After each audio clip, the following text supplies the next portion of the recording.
Hello friends, in our previous discussion we talked about GFET biasing, the Q point of a self biased GFET, discussed Q point stability of GFET and finally talked about ohmic regions.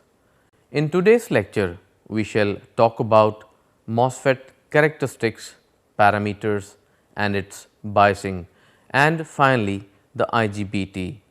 The MOSFET, known as metal oxide semiconductor field effect transistor, is another category of field effect transistor.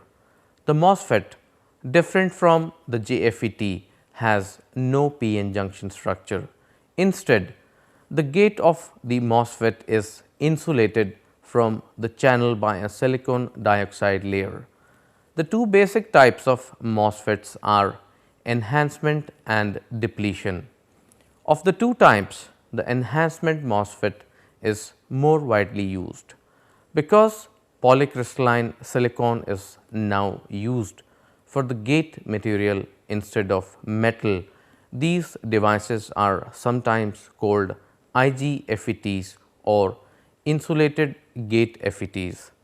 After completing this section, you should be able to explain the operation of MOSFETs, discuss the enhancement MOSFET, the depletion MOSFET, power MOSFETs, LD MOSFET, V MOSFET and T MOSFET structures and finally describe the dual gate MOSFET. Enhancement MOSFET. The E MOSFET operates only in the enhancement mode and has no depletion mode. Notice in figure A that the substrate extends completely to the silicon dioxide layer. For an n-channel device, a positive gate voltage above a threshold value induces a channel by creating a thin layer of negative charges in the substrate region adjacent to the silicon dioxide layer as shown in figure B. The conductivity of the channel is enhanced by increasing the gate to source voltage and thus pulling more electrons into the channel area. For any gate voltage below the threshold value, there is no channel. The figure here shows the schematic symbols for the N channel and P channel E MOSFETs.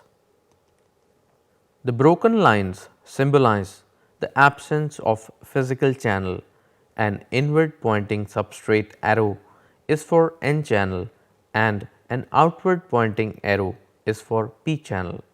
Some E MOSFET devices have a separate substrate connection. Depletion MOSFET. Another type of MOSFET is the depletion MOSFET and this figure here illustrates its basic structure. The drain and source are diffused into the substrate material and then connected by a narrow channel adjacent to the insulated gate. We will use the N channel device to describe the basic operation. The P channel operation is the same except the voltage polarities are opposite those of the N channel. The D MOSFET can be operated in either two modes, the depletion mode or the enhancement mode, and is sometimes called a depletion oblique enhancement MOSFET. Since the gate is insulated from the channel, either a positive or a negative gate voltage can be applied. The N channel MOSFET operates in the depletion mode when a negative gate to source voltage is applied and in the enhancement mode when a positive gate to source voltage is applied. These devices are generally operated in the depletion mode. Depletion mode. Visualize the gate as one plate of a parallel plate capacitor and the channel as the other plate.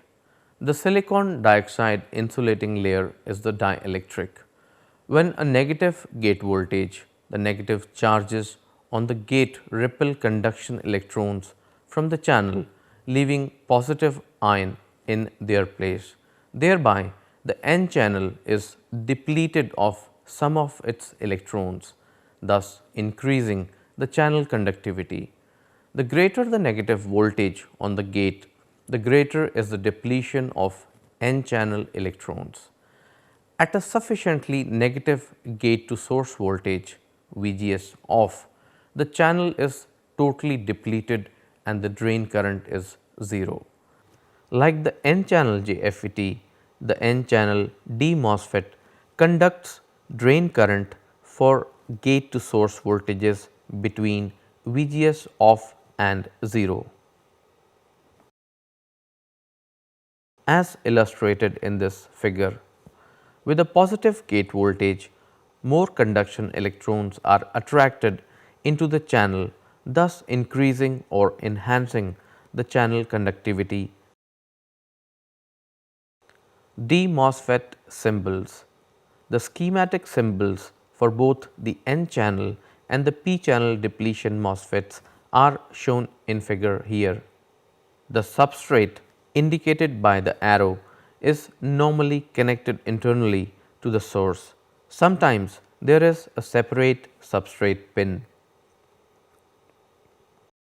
Power MOSFET structures. The conventional enhancement MOSFETs have a long thin lateral channel as shown in the structural view in this figure here. This results in a relatively high drain to source resistance and limits the E MOSFET to lower power applications. When the gate is positive, the channel is formed close to the gate between the source and the drain as shown. Laterally diffused MOSFET. The LD MOSFET has a lateral channel structure and is a type of enhancement MOSFET designed for power applications. This device has a shorter channel between drain and source that does the conventional E MOSFET. The shorter channel results in lower resistance, which allows higher current and voltage. Figure here shows the basic structure of an LD MOSFET. When the gate is positive, a very short N channel is induced in the P layer between the lightly doped source and the N region. There is current between the drain and source through the N regions and the induced channel as indicated. V MOSFET. The V groove MOSFET is another example of the conventional E MOSFET designed to achieve higher power capability by creating a shorter and wider channel with less resistance between the drain and source using a vertical channel structure. The shorter, wider channels allow for higher currents and thus greater power dissipation. As shown in the figure, the V MOSFET has two source connections, a gate connection on top and a drain connection at the bottom. The channel is induced vertically along both sides of the V-shaped groove between the drain and the source connections. The channel length is set by the thickness of the layers, which is controlled by doping densities and diffusion time rather than by mask dimensions. T MOSFET.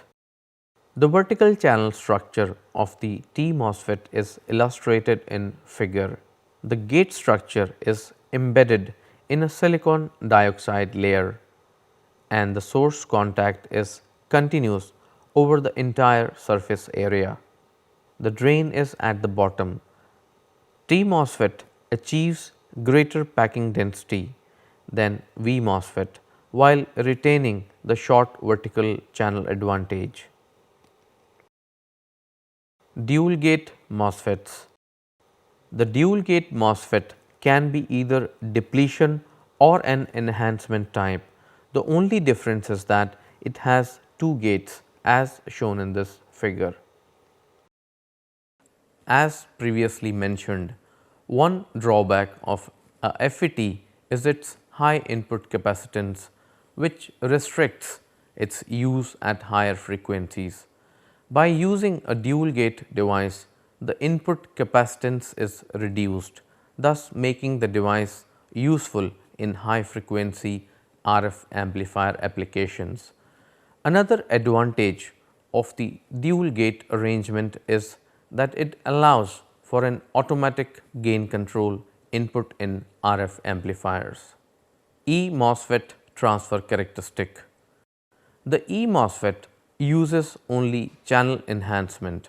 Therefore, an N-channel device requires a positive gate to source voltage and a P-channel device requires a negative gate to source voltage. Figure shows the general transfer characteristic curves for both types of E-MOSFETs. As you can see, there is no drain current when VGS is equal to 0. Therefore, the E-MOSFET does not have a significant IDSS parameter as do the JFET and the D-MOSFET. Notice also that there is ideally no drain current until VGS reaches a certain non-zero value called the threshold voltage. This equation for the parabolic transfer characteristic curve of the E-MOSFET differs from that of JFET and the D-MOSFET because the curve starts at VGS threshold rather than VGS off on the horizontal axis and never intersects the vertical axis. The equation for the E-MOSFET transfer characteristic curve is given here, where ID is equal to K into VGS minus VGS threshold whole squared. The constant K depends on a particular MOSFET and can be determined from the data sheet by taking the specified value of ID called ID on at the given value of VGS and substituting the values into this equation. Handling precautions. All MOS devices are subject to damage from electrostatic discharge. Because the gate of a MOSFET is insulated from the channel, the input resistance is extremely high, ideally infinite. The gate leakage current IGSS for a typical MOSFET is in the picoampere range, whereas the gate reverse current for a typical JFET is in the nanoampere range. The input capacitance results from the insulated gate structure. Excess static charge can be accumulated because the input capacitance combines with a very high input resistance and can result in damage to the device. To avoid damage from electrostatic charge, certain precautions should be taken when handling MOSFETs. Carefully remove MOSFET devices from their packaging. They are shipped in conductive foam or special foil conductive bags. Usually they are shipped with a wiring around the leads, which is removed just prior to installing the MOSFET in a circuit. All instruments and metal benches used in assembly or test should be connected to earth ground. The assembler's or handler's wrist should be connected to a commercial grounding strap which has a high value series resistor for safety. The resistor prevents accidental contact with voltage from becoming lethal. Never remove a MOS device from the circuit while the power is on. Do not apply signals to a MOS device while the DC power supply is off. E-MOSFET bias. Because E-MOSFETs must have a VGS greater than the threshold value, zero bias cannot be used. Figure here shows two ways to bias E-MOSFET. D-MOSFETs can also be biased using these methods. The N-channel device is used for purposes of illustration, in either the voltage divider or drain feedback bias arrangement, the purpose is to make the gate voltage more positive than the source by an amount exceeding VGS threshold. Equations for the analysis of voltage divider bias in figure A are as follows, where VDS is equal to R2 divided by R1 plus R2 and VDS becomes equal to VDD minus ID into RD. In the drain feedback bias circuit in figure B, there is negligible gate current and therefore no voltage drop across RG. This makes VGS equal to VDS. D MOSFET bias. Recall that D MOSFETs can be operated with either positive or negative values of VGS. A simple bias method is to set VGS is equal to 0 so that an AC signal at the gate varies the gate to source voltage above and below this 0 volt bias point. A MOSFET with 0 bias is shown in figure A. Since VGS is equal to 0, ID is equal to IDSS as indicated. The drain to source voltage is expressed as follows, where VDS is equal to VDD minus IDSS into RD. The purpose of RG is to accommodate an AC signal input by isolating it from ground as shown in figure B. Since there is no DC gate current, RG does not affect the 0 gate to source bias. The IGBT. The IGBT or insulated gate bipolar transistor combines features from both the MOSFET and the BJT that makes it useful in high voltage and high current switching applications. The IGBT has largely replaced the MOSFET and the BJT in many of these applications. The IGBT is a device that has the output conduction characteristics of a BJT, but is voltage controlled like a MOSFET. It is an excellent choice for many high voltage switching applications. The IGBT has 3 terminals: gate, collector and emitter. One common circuit symbol is shown in this figure here. As you can see, it is similar to the BJT symbol, except there is an extra bar representing the gate structure of a MOSFET rather than a base. The IGBT has MOSFET input characteristic and BJT output characteristics. BJTs are capable of higher currents than FETs, but MOSFETs have no gate current because of the insulated gate structure. IGBTs exhibit a lower saturation voltage than MOSFETs and have about the same saturation voltage as BJTs.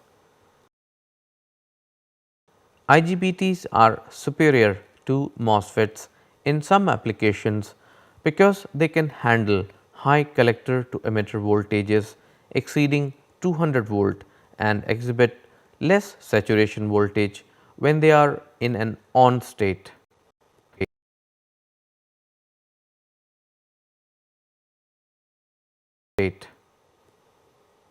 IGBTs are superior to BJTs in some applications because they can switch faster.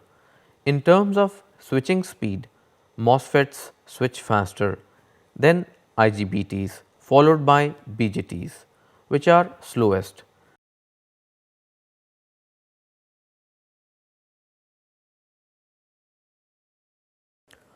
Operation. The IGBT is controlled by the gate voltage just like a MOSFET. Essentially, an IGBT can be thought of as a voltage controlled BJT, but with faster switching speeds.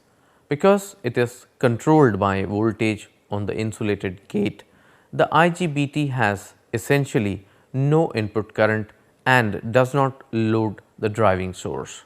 A simplified equivalent circuit for an IGBT is shown in this figure. The input element is a MOSFET and the output element is a bipolar transistor. When the gate voltage with respect to the emitter is less than a threshold voltage, the device is turned off. The device is turned on by increasing the gate voltage to a value exceeding the threshold voltage. The NP-NP structure of the IGBT forms a parasitic transistor and an inherent parasitic resistance with the device as shown in red in the figure. These parasitic components have no effect during normal operation. However, if the maximum collector current is exceeded under certain conditions, the parasitic transistor QP can turn on. When QP turns on, it effectively combines with Q1 to form a parasitic element, which creates a latch up condition. In latch up, the device will stay on and cannot be controlled by the gate voltage. Latch up can be avoided by always operating within the specified limits of the device. So friends, here we come to the end of our discussion in this lecture. During our discussion, we learnt about MOSFET characteristics, parameters, its biasing, and finally the IGBT.